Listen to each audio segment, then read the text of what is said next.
Guys, welcome back to my YouTube channel. My name is Dami. I'm a student here in the Philippines. In this video, I have a guest with me.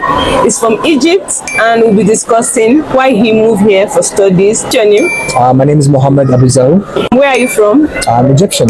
When did you move to the Philippines? I came to the Philippines almost 4 years ago, I believe. That is back in 2018. So I think more closer to 5 years, I suppose.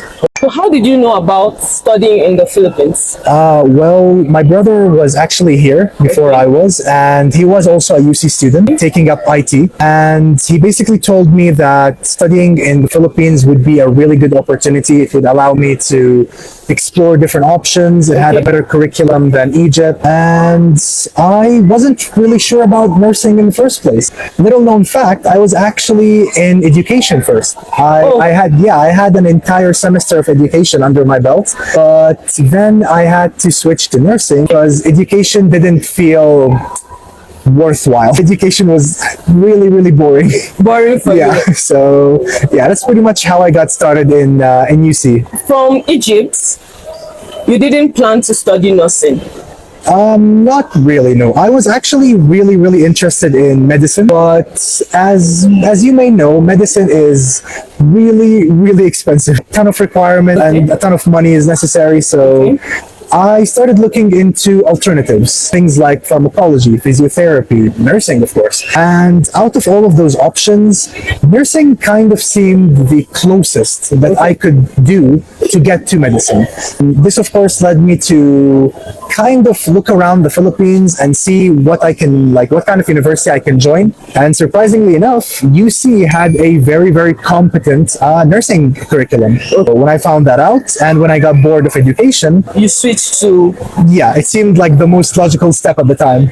So are you planning to take medicine after nursing? That is a good question. I'm not sure, to be honest. I think it largely depends on how much I make in the future, because I do plan on working as much as I can before even thinking about going into medicine. And if I do manage to, get a lot of experience under my belt, get a lot of funds under my belt as well, I think that would be enough motivation for me to maybe go into medicine in the future. When your brother told you about Philippines, so what was the next step you took to be able to study here in the Philippines? Well, as an Egyptian. Yeah, I don't think it's anything too special, really. The steps are the usual. As an Egyptian, first thing you gotta do, of course, is get the visa. Are you guys visa on arrival? Visa before. Okay. You basically gotta apply. You gotta get it approved because third world countries such as Egypt usually don't have a visa on arrival system. You need to basically apply like months in advance before you even get the chance to really even set foot in the Philippines. Do they have like Philippine embassy in Egypt? They do, yes. And the procedure itself is fairly simple. All you gotta do is go there, get your visa applied, pay a certain amount of money that's not really too much, and then you're pretty much set to go. One thing that I'm not sure if a lot of people do or not, but one thing that I did was I applied for a tourist visa, not a student one. And I think I applied the tourist visa for like a week or something like silly like that. And then I flipped it as soon as I came to the Philippines at the immigration agency here. So that saved a little bit of money, but I don't know how ethical that is. Okay. What was your first impression of the Philippines when you moved here? Very different. Really? It's a very, very different world, really. Egypt and, well, the Middle East in general is a very, very conservative place, especially with women. That is the number one thing that I noticed as soon as I came here. Women are very, very... Let me think of a good word. I want to say regulated, but that doesn't sound good. They're like it's very conservative in the way that everyone is covered up. Everyone is very, timid. Like in Egypt, in Saudi, in any Middle Eastern country. When I came here, I saw that women are much more free. Yeah, free, much more open, like much more, let's say, revealed, for lack of a better word. Okay. But yeah, that the openness of people to say whatever they want, to do whatever they want, just everything was just like weird. You know, it was just a very very weird transition for me. Not bad weird, but like like weird in the best sense, really. So yeah, I think it took me like a couple of months to get me situated here. Yeah. But after that, I started feeling really really at home here. Because like in Egypt, maybe women don't communicate so much with men, right? Yeah. And then you're here, you just find yourself in an open space where guys can talk to a lady, you can go out. The difference is pretty huge, really. What are the things you wish you know before you started schooling in the Philippines? Things that I wish I knew. How bad the language barrier can get. That is something that I did not expect to be a problem here. Okay. Because it's very common knowledge that the Philippines is English speaking. You know, Okay. everyone in the world knows that. Everyone travels to the Philippines because of that. But after coming here and after doing, you know, multiple rotations, multiple duties at different hospitals, Okay. you can really, really tell the severity of the language barrier. If you're not fluent in Tagalog, and I do mean 100% fluent in Tagalog, Okay. you will encounter problems. You will have problems here, work-related problems. So if there's one thing that I wish I knew is, you know, just Tagalog. There's just enough Tagalog to allow me to function here without relying on English too much.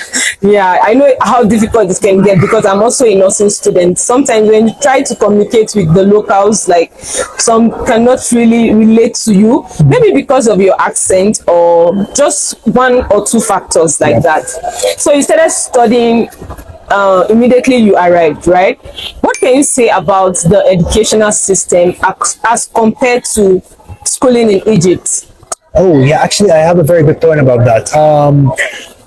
When I first wanted to go into nursing school here, I immediately noticed the biggest like difference between the nursing schools in Egypt and the ones in the Philippines. The Philippines is much more on practice, much more practical than the ones in Egypt. Egypt's nursing schools are very, very theoretical in nature. Pen and paper is the day-to-day activities of your nursing school there. You go there, you take a quiz. Your RDs are mostly theoretical as well, which is insane to me. But when I came to the Philippines and when I went into our second year, when we first started doing our duties, you really start to notice the difference. You start to notice how good it is to have these types of duties. You know? So if there's one big difference is that the amount of experience that you can get in the Philippines is far superior to the ones that you can get in most other countries. What can you say about the student-teacher relationship here? Student-teacher relationships. It's very skewed, I want to say, very 50-50, because I think every school has its, you know, that one teacher, you know, the teacher that everyone just wants to avoid at all costs. Okay. Like, you know, the one teacher where basically if you get assigned that instructor, you better pray. You know, you better have some wishful thinking ready. But in general, like excluding those types of teachers, in general, I want to say that student-teacher relationships are actually really, really healthy here. Super friendly. Sometimes you can even really like learn a lot from them. Yeah, like real life tips as well from them. Like, what do you do after graduation? Yeah. How do you go around taking your board exams? Okay. What to do in order to get the most experience possible. Like, some instructors are really, really willing to go out of their way to teach you more and to help you out as much as they can. I really do love the teacher relationships here. When we talk about student relationship here, how is it? Student relationship. Well, if you're a foreigner, if you ask a Filipino, they're probably going to say, you know, it's good, it's friendly, that type of thing. Okay. If you ask a foreigner, though, there's no way around it, really. Most Filipinos are English speaking. Most Filipinos have the knowledge, but they are very, very scared of using it because they don't want to, like, because I've had this conversation with tons of Filipinos, and they've all pretty much given me the same reason why the student relationships between Filipinos and foreigners can be so different is because Filipinos are very shy when it Okay. comes to expressing themselves in English. They don't want to make a mistake. They don't want to Okay. mispronounce something. They don't want to make themselves look bad. So I think that's the only like real barrier. But if you do meet someone and you really mesh with them and it feels like you guys can have like a really good relationship, Yeah. then most of them don't really care about that language barrier in the first place. They're going to talk to you in broken English and you're just gonna have to accept that. You know, it's Okay. not gonna be a problem. It's gonna be more of a benefit really. So yeah. So since you left Egypt to the Philippines, what are the good things you've experienced as compared to living in Egypt? The good things are Experienced. well, I can think of two off the top of my head. Three actually. Okay. The first one would of course have to be the education. The education level here is much more superior than Okay. the ones in Egypt, in my opinion. You get to get a lot more experience. You get to talk with a lot of different people, see a Okay. bunch of different cases. Okay. It's really like invaluable. The second point is it's much better economical wise. If you work here, you can get paid much better than you would in Egypt. So meaning that if I graduate from here, it can pretty much increase my chances of getting a job that pays better than if I would in Egypt. The third and last point, this is something personal, but I want to say that the ability to speak and to train and practice myself and like just practice English, speaking English, Okay. is like invaluable. It is super helpful because if I was living in Egypt, Okay. English would probably just die out. My English would actually just cease to exist Okay. because Arabic is the one and only spoken language. When you moved here, were you already like fluent in English? It was, yes. So was it that you trained yourself, or is it an acquired knowledge or school stuff, like you were trained in school? It was a little bit of both, I want to say, but it was mostly by myself because I basically trained myself in English by using entertainment, Okay.